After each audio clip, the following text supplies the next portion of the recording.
नमस्कार शेतकरी मित्रांनो 2 वर्ष झाले शेतकऱ्यांना जे महा-डी-बी-टीवरील अनुदान असतं सूक्ष्म सिंचन या योजनेअंतर्गत तर हे बऱ्याच शेतकऱ्यांना आणखीही मिळालेले नाही। मात्र आता या 2024-25च्या वर्षामध्ये या अनुदानासाठी 144 कोटी रुपयाचा निधी वितरित करण्याचा शासनाने एक निर्णय आणलेला आहे। आता या निर्णयामध्ये नेमकं कोणकोणत्या शेतकऱ्यांना देणार आहेत? अनुदान तर बऱ्याच शेतकऱ्यांचं अडकलेलं आहे, बरेच शेतकरी वाट पाहत आहेत आणि महत्त्वाची गोष्ट म्हणजे बरेच शेतकरी हे महा-डी-बी-टीवरील ज्या काही लॉटरी असतात या लॉटरी का लागत नाहीत अशी सुद्धा विचारणा करत आहेत। मित्रांनो, या माध्यमातून हे अनुदानच वितरित होत नाही, कारण बऱ्याच शेतकऱ्यांचं अनुदान हे रखडलेलं आहे आणि त्यामध्ये नवीन लॉटरी काढून, कारण पहिलंच अनुदान मिळालं नाही तर नवीन करून काय होणार आहे आणि त्याच संबंधीचा एक शासन निर्णय आलेला आहे।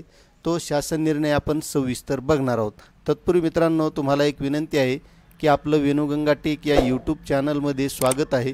तुम्ही जर आपल्या चॅनलवर नवीन असाल तर चॅनलला सबस्क्राईब करा, लाईक करा आणि ही माहिती इतरही शेतकऱ्यांना शेअर करा। तर चला व्हिडिओला सुरुवात करूया।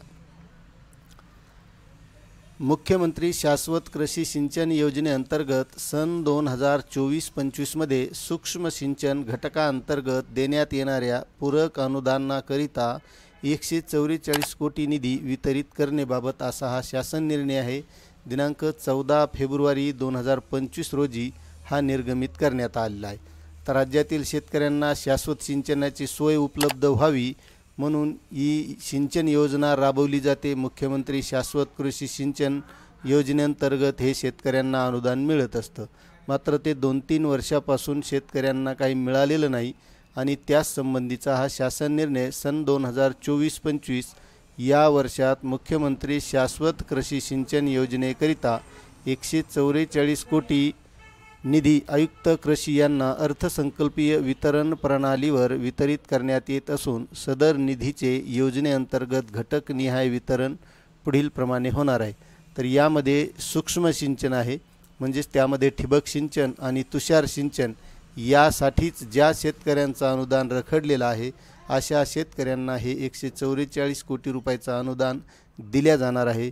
म्हणून शेतकरी मित्रांनो, ज्या शेतकऱ्यांचं ठिबक किंवा तुषार सिंचनचं अनुदान रखडलेलं असेल तर त्यांनी आपल्या कृषी कार्यालयाशी संपर्क साधायचा आहे, म्हणजे आपल्याला हे अनुदान लवकरात लवकर मिळण्याचा मार्ग मोकळा होईल।